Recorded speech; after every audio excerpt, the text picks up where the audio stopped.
RCF France Ardennes, l'invité de la rédaction, Jean-Pierre Benoît. Bonjour, en direct avec nous ce matin, Bernard Porret, président de la Société des Amis de la Cathédrale. Bernard Porret, bonjour. Bonjour aux auditeurs et bonjour Jean-Pierre. Merci en tout cas d'être avec nous. Alors c'est vrai Avec qu'on plaisir. a beaucoup parlé de la cathédrale ces derniers temps, avec bien entendu les travaux de la Grande Rose. Ça avance ? Tout à fait, l'échafaudage devrait disparaître si tout se passe normalement comme prévu. Au mois d'octobre, on devrait voir progressivement l'échafaudage s'en aller et nous permettre de découvrir toute cette restauration qui a été faite pendant 3 années. Alors il faut dire que la Société des Amis de la Cathédrale a financé largement cette réfection. Quand on parle de la Société des Amis de la Cathédrale, il faut parler de tous les donateurs et de tous les mécènes locaux qui sont derrière et qui ont participé à ce financement.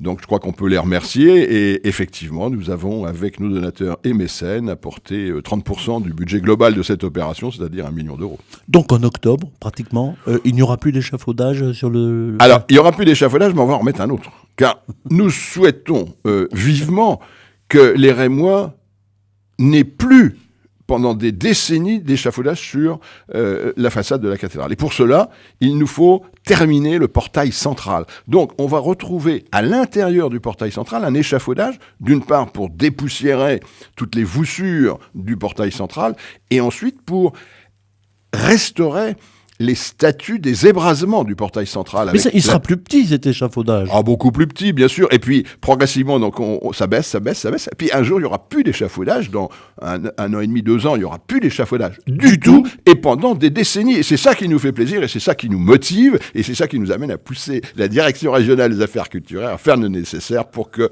nos Rémois et nos visiteurs puissent découvrir pleinement cette magnifique façade de la cathédrale de Reims. Mais si on fait le tour de la cathédrale et qu'on quitte la façade et qu'on va derrière la cathédrale, on s'aperçoit qu'il y a maintenant de nouveaux échafaudages. Voilà, un échafaudage va disparaître et un autre vient d'apparaître. C'est un échafaudage. Alors nous ne sommes pas, les Amis de la cathédrale, nous ne sommes pas du tout dans cette opération, mais des travaux étaient nécessaires sur la toiture, car la toiture... des plaques de plomb. Et oui, et il y a déjà eu quelques travaux, si vous vous souvenez, il y a quelques années, sur le transept sud, eh bien là, un échafaudage a été installé, magnifique, grandiose, je dirais élégant. Avec même un ascenseur, on a lu dans l'Union hier, vous étiez... Monter à 50 mètres, il faut au moins un ascenseur, surtout pour descendre des plaques de plomb et à remonter les suivantes qui auraient été restaurées. Et là, c'est jusqu'en octobre 2017 à peu près. Oh, j'ai pas tout à fait d'idée, mais je pense qu'il faut compter 1 année et demie là, de travaux, bien évidemment. Alors évidemment, avec la Société des Amis de la Cathédrale, Bernard Porret, il y a de nombreuses animations dans ce mois de mai. D'abord avec une conférence qui a lieu dès jeudi. Ah oui, jeudi, une belle conférence avec Catherine Delot, qui est conservatrice en chef au Musée des Beaux-Arts, et qui va nous parler de Fujita et Reims. Conférence d'ailleurs qu'elle a donnée quand elle est allée dernièrement au Japon, comme le journal L'Union nous l'a retracé dernièrement. Donc les Rémois sont invités, ce n'est pas seulement réservé aux Amis de la Cathédrale, mais à tous les Rémois, l'entrée est libre, et ça se passe au lycée Saint-Jean-Baptiste de la Salle, 20 rue de Contray. Et c'est à 18h30 jeudi au lycée Saint-Jean-Baptiste de la Salle. Et puis il y a dimanche 15 mai une audition d'orgue, on en a parlé avec le président de la commission orgue, oui, tout à fait. Monsieur Henri qui était avec nous. Là, c'est une rencontre autour de Bach avec Pierre Méat et en hommage à Arsène Muzerel. Oui, tout à fait. C'est ce qui est intéressant, c'est que ce concert est un peu dédié à Arsène Muzerel, qui a marqué largement la cathédrale pendant de très très nombreuses années, et la maîtrise, bien évidemment. Et donc c'est Pierre Méat qui va rendre hommage à travers des œuvres de Bach. Donc tout le monde est invité à ce magnifique concert. Alors, il y a aussi la fameuse nuit des musées. On note dans l'agenda... Nuit des cathédrales, nuit cher des ami. Cathédrales. Il y a la nuit des musées le 14 mai, Tout à fait. mais il y a la nuit des cathédrales. Je vois que vous suivez, vous êtes bien réveillé par rapport à ce matin. Tout à La fait. nuit des cathédrales. Alors ça, c'est très important. Hein. C'est une manifestation importante qui dure depuis maintenant, ça doit être la 6e édition, oui, 6 ou 7e édition. Et nous avons le plaisir, puisque nous faisons un comptage sérieux.